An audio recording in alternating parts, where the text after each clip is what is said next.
भाई आज आपने यहाँ पे मीडिया वालों को बुला करके अपने विचार व्यक्त करने का जो प्रयास किया है, अपने बारे में, अपने कार्य क्षेत्र के बारे में, अपनी जनता के बारे में क्या मैसेज देना चाहते हैं? मेरा कार्य क्षेत्र वार्ड 74 पूरी जोगेश्वरी में काम करती हूँ मैं, लेकिन अभी यहाँ से मैं चुनाव लड़ रही हूँ 74 में। 95% स्लम एरिया है। ये हमको बीएमसी का कितना फंड मिलता है वो आपको सबको भी जानता है। हर साल थोड़ा थोड़ा काम सब एरिया में होता है, कुछ एरिया में काम बाकी है। ऐसा नहीं मैं बोलती कि बाकी नहीं, वो बाकी भी काम हम लोग अगले 5 साल में करेंगे। और मेरे को विश्वास है 2017 के इलेक्शन में मैं 471 से जीती थी।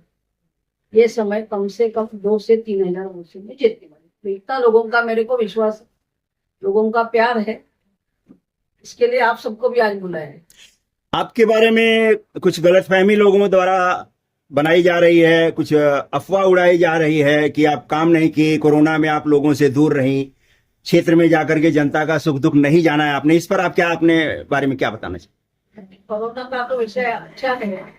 जब भी लोगों के जीवन मरण का प्रश्न था, तो अभी मेरे सामने जितने कैंडिडेट थे, मतलब मियाँ या बीवी, उनमें किसी ने भी आप जाके उनको पूछे कि कोरोना में वो किधर।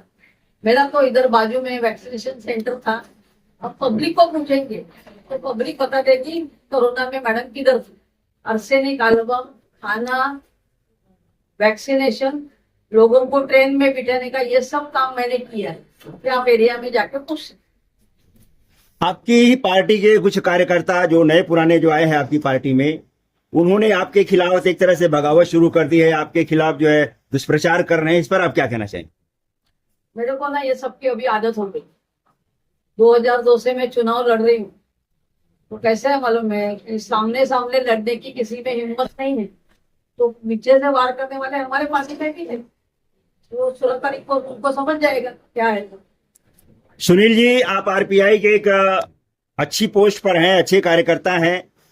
मैडम के बारे में आप क्या कहना चाहेंगे? और जो इनके बारे में दुष्प्रचार कर रहे हैं, जिन लोगों के बारे में अभी सुना जा रहा है, उनके बारे में क्या कहना चाहेंगे?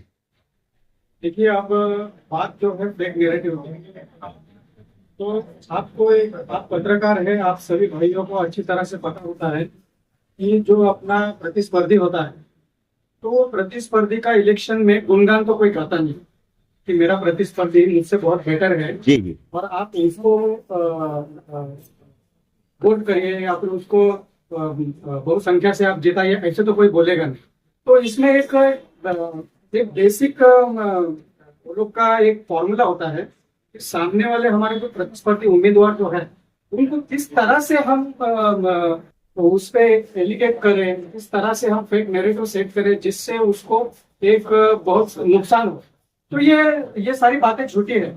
इसका सबसे अहम आपको एक कारण बताता हूँ कि कोई भी कैंडिडेट किसी वार्ड से, अभी मैडम हमारी उज्ज्वला मोडक जी है, कैंडिडेट है वार्ड नंबर 74 से, कोई भी हमारा जो कैंडिडेट होता है या फिर कोई भी किसी भी पार्टी का कैंडिडेट होता है, और वो जब चुनाव लड़ता है, तो चुनाव लड़ने के बाद वो एक बार जीत के आ सकता है, जीत के आता है, फिर उसके बाद वो काम करता है, फिर लोगों के अपने ग्राउंड लेवल पे लोगों का पसंदीदा या नापसंदीदा माहौल सेट करता है। फिर उसके बाद वो अगर अच्छा काम करता है तो दोबारा चुनाव लड़ता है, फिर दोबारा चुनाव लड़ने के बाद दोबारा जीतता है, फिर उसके बाद लोगों का आशीर्वाद और भी ज्यादा बढ़ जाता है। फिर तीसरी बात कहने का मेरा मतलब ये है, हमारा जो कैंडिडेट है ये 1 नहीं, 2 नहीं, 3 नहीं, 4 नहीं, 5वीं टर्म अगर पार्टी उनको टिकट देती है और लोगों का आशीर्वाद उन पे बनाया हुआ है बरकरार, तो इसका मतलब ऐसा तो नहीं होता है ना। तो वो फेक नैरेटिव कौन से तो हद तक कोई तो सोचेगा, तो 5-5 बार किसी उम्मीदवार को पार्टी टिकट देगी और पार्टी टिकट उन्हीं को देगी ना जिनका नाम ग्राउंड लेवल पे हो। तो मैं ये सभी बातों को एक लाइन में संक्षिप्त उत्तर देना चाहता हूँ, ये सारी बातें झूठ है। ऐसी बातों को हम कीमत नहीं देते और ऐसी बातों पे हम ज्यादा चर्चा भी नहीं करते। इस इलेक्शन के प्रचार में हमारा फोकस सिर्फ काम और काम और काम और विकास है। हमारा एजेंडा एक ही है, हम और अच्छी तरह से किस तरह से वार्ड में काम करें, अच्छी तरह से हमारे कार्यकर्ता वार्ड में किस तरह से काम करें। जहां पर मैडम नहीं पहुंच पाएगी वहां पे कार्यकर्ता जरूर, जैसे मैडम ने कहा, तो मैंने लगभग मुझे लगता है हम कोरोना वॉरियर में मेरा भी एक नाम शामिल है। मुझे बृहन्मुंबई महानगर पालिका ने सम्मानित किया है सर्टिफिकेट से। तो हम लोग ऐसा जो ग्राउंड लेवल पे काम करते हैं, तो हमें कहाँ दिक्कत आती है तो हम मैडम जैसे ही लोगों को हम कांटेक्ट करते थे। तो इसका मतलब ये होता है कि कैंडिडेट तो अभी इलेक्शन है, इसलिए मैं कैंडिडेट बोल रहा हूँ। लेकिन जो किसी चुनाव क्षेत्र में जो व्यक्ति चुनाव जीतता है, उसके बाद वो वहां पर नहीं पहुंचता, तो उनके कार्यकर्ता गण जो होते हैं, जो उनको रिप्रेजेंट करते हैं, तो ऐसा कोई दिक्कत नहीं आई थी। ग्राउंड लेवल पे सबका काम हो चुका है। और इससे एक अहम बात और एक बोलता हूँ, आपने तो एक चीज में मुझे पूछा, लेकिन उसके बाद और बढ़कर मैं एक जवाब देना चाहता हूँ कि इलेक्शन के बाद जो बृहन्मुंबई महानगर पालिका में जो भी कैंडिडेट चुन के आता है, तो उसके बाद उस कैंडिडेट का बाकायदा लीगली वहां पर एक बैठने का स्थान होता है, एक केबिन होता है। तो क्या मेरा ये सवाल है, जो व्यक्ती बोलता है मैडम आम्हाला येऊन भेटले नाही किंवा काय नाही, तो क्या उनमें से कोई आदमी मैडम के केबिन पे आया, कोई काम लेकर आया? तो ऐसा कोई भी नहीं है। ऐसा आप दूरबीन लेके ढूंढोगे ना तो वार्ड में नहीं मिलेगा। बहुत अच्छा। डॉक्टर साहब, आप इस एरिया में मैडम के पड़ोसी भी हैं और मैडम के लिए काम भी करते हैं। बीजेपी के आप एक समर्पित कार्यकर्ता हैं और डॉक्टर होते हुए भी आपने कोरोना में बहुत सारी सेवाएं लोगों की है। कैसा अनुभव रहा है आपका, यहाँ की जनता का, और मैडम के प्रति जो लोगों का नजरिया बदला जा रहा है, उसके बारे में आप क्या कहना? सर, कोरोना काल में मैं मैडम के साथ में काम कर रहा था। मैडम के सुपरविजन में हम लोग काम कर रहे थे और काम का बताएं कि हमने मैडम से रिक्वेस्ट किया कि हमारे पूनम नगर या हमारे जो क्षेत्र है जहाँ पे ग्रीन फील्ड हो, पूनम नगर वगैरह या दुर्गा नगर या महाकाली, इनको दूर ना जाना पड़े, तो हमको हम वैक्सीन सेंटर यहीं कहीं दे दो ताकि हम तक पहुंच पाए। और हमको जगह नहीं मिल रही थी, तो हमने प्राइवेट जो है 2 गाला लेके जो है, जिसका पैसा जो है जो भाड़ा लाखों में आता था, वो हम लोग भरते थे। और हम लोगों ने वैक्सीन सेंटर पूनम नगर में खड़ा किया ताकि यहाँ की जनता को हम एक वैक्सीन उनके डोर स्टेप पे दे सके। और आपको बता दें कि कोरोना के समय में मैडम के सुपरविजन में हम लोग आर्सेनिक एल्बम और ये सब जो गोलियां बांट रहे थे, प्रिवेंटिव मेडिसिन, उसके अंदर हम लोग 8-9 लोगों की टीम थी, जिसमें 2 सगे भाई हमारे कार्यकर्ता ठाकुर बंधु, वो दोनों जो है कोरोना ग्रसित हो गए और दोनों का डेथ हो गया। मतलब हमारी जो 9 की टीम थी, उसमें से 2 लोग, हम लोग पब्लिक की सेवा करते करते 2 लोगों ने अपनी जान तक गंवा दी। इससे ज्यादा आपको एग्जाम्पल नहीं दे पाऊंगा। और रह गई कोरोना काल के साथ गांव भेजना है, मैडम का इंस्ट्रक्शन था सर्टिफिकेट इशू करो। हम लोग कम से कम रात के 1-1 बजे तक 1000, 500 लोगों को सर्टिफिकेट देते थे। और रह गई काम करने की बात, से बीच में मैडम की जब तबियत खराब थी, कुछ कार्डियक इश्यूज थे, तो वो वहाँ के जो भी उनका फंड था या जो भी काम करना रहता था, वहाँ के एरिया के कार्यकर्ताओं को लेके हम लोग उस चीज को उद्घाटन करते थे। चाहे सारीपुर नगर का हो या दुर्गा नगर में काम हो या पाड़ा पे काम हो, से पाड़ा लादीकरण का काम था। मैडम तबियत ठीक नहीं, तो हमने पाड़ा के लोगों को लिया, अपने 4 कार्यकर्ताओं को लिया और हम जाकर उस काम का उद्घाटन किया। तो वैसे चाहे उसमें टेकरी का काम है, वहाँ के जो पदाधिकारी हमारे थे, हम लोग 5-5, 6-6 लोग जाकर उस काम को जो है उद्घाटन करते थे और काम को पूरा करते थे।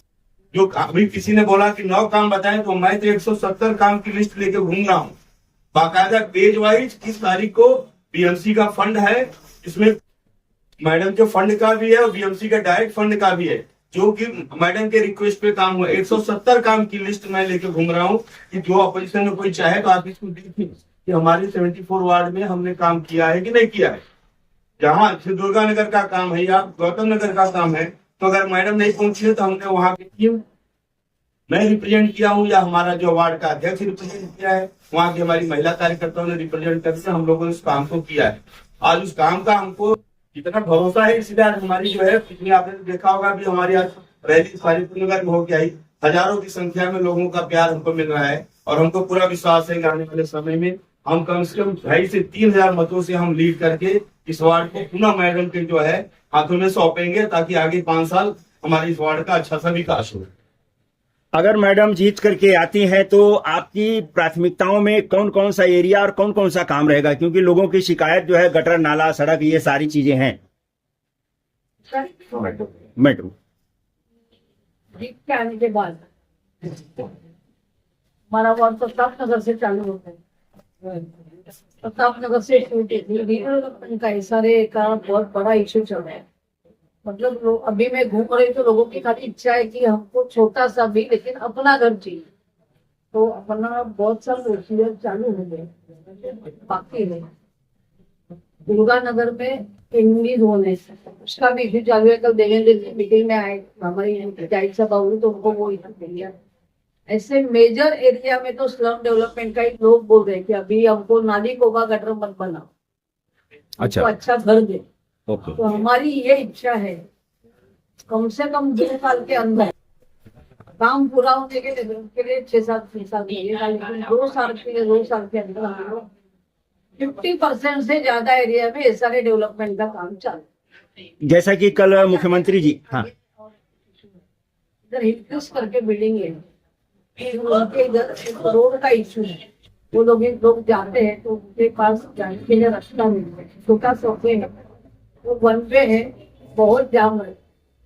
पूनम नगर में सीवर लाइन नहीं, मतलब करोड़ों रुपए टैक्स भरते हैं लेकिन सीवर लाइन नहीं, उसका काम भी चालू है। अगले 1 साल के अंदर पूनम नगर की हर सोसाइटी हम लोग सीवर लाइन से जोड़ेंगे। कल जैसा कि मुख्यमंत्री जी आए थे, ये रैली काफी सफल रही, तो ऐसे में आप कितने नगर सेवक बीजेपी, शिवसेना, शिंदे गुट और आरपीआई की तरफ से कितने नगर सेवक ला करके दे सकती? मुंबई में महायुति का महापौर होगा, हिंदू होगा और मराठी। धन्यवाद मैम, धन्यवाद।